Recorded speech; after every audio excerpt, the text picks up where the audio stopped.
Joining us now to discuss, Democratic Congressman Adam Smith of Washington. He is the ranking member on the House Armed Services Committee.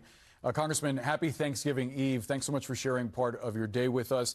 I want to ask you specifically about one aspect of this leak conversation. When Witkoff says to this Russian aide, quote, "Me to you, I know what it's going to take to get a peace deal done.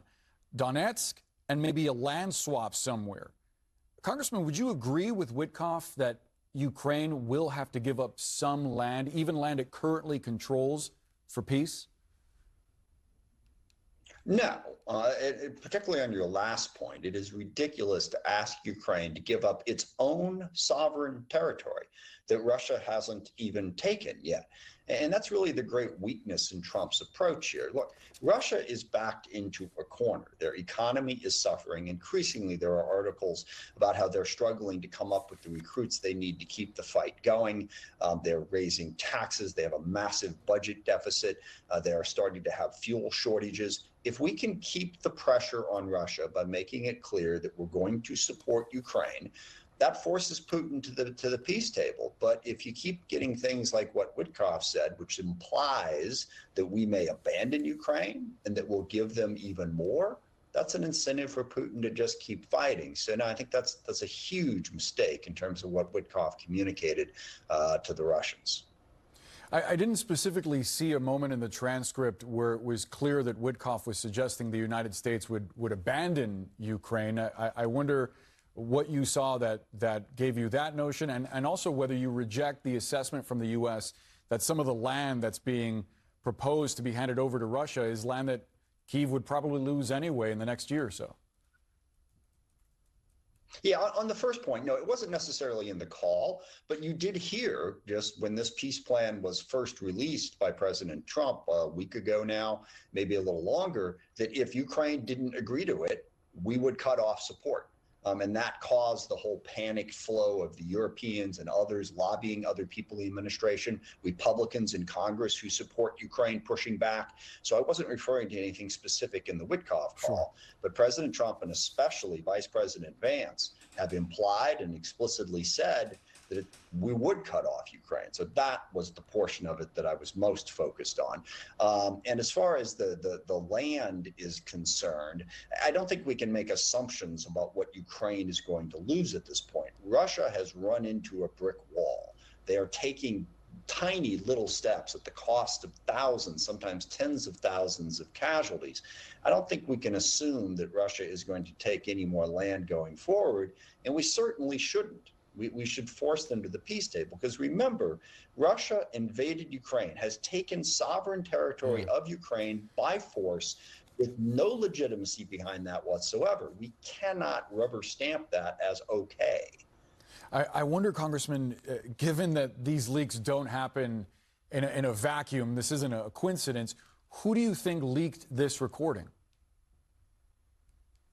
Yeah, I think there's real tension on certainly amongst Republicans in Congress, but even within the White House. I think you do have a lot of people who really want President Trump to take a more forceful stand in support of Ukraine and put pressure on Putin.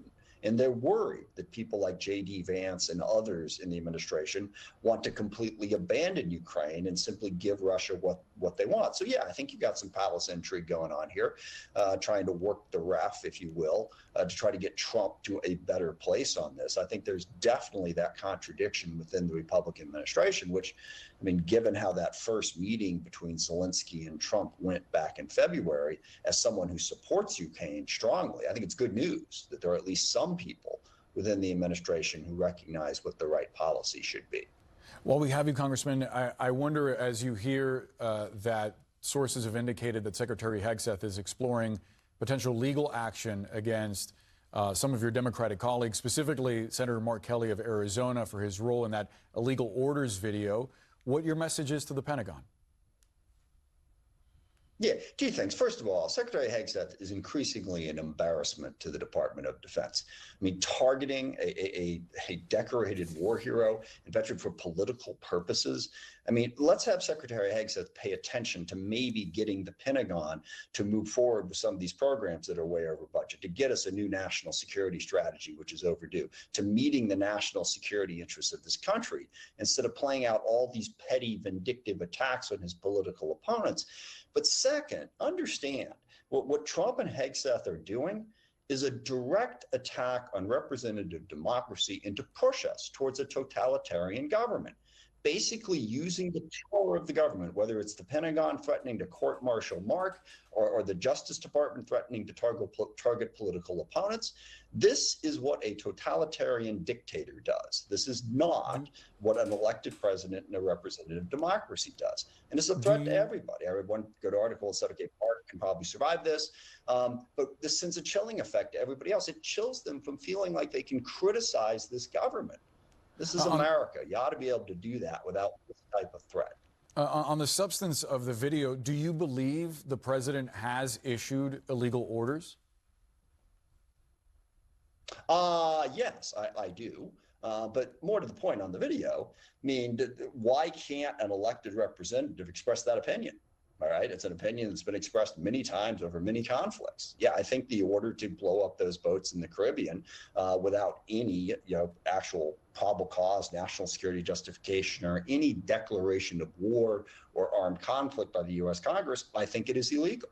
That's a legitimate opinion to hold, and it's a legitimate opinion to express. It should not face the threat of legal action if you exercise your First Amendment rights, especially these six who are elected representatives of the people. They actually have an obligation to stand up for what they believe in, to do their jobs as elected representatives. Congressman Adam Smith, we have to leave the conversation there. Again, we appreciate the time and happy Thanksgiving. Oh, thank you, Boris. I appreciate the chance.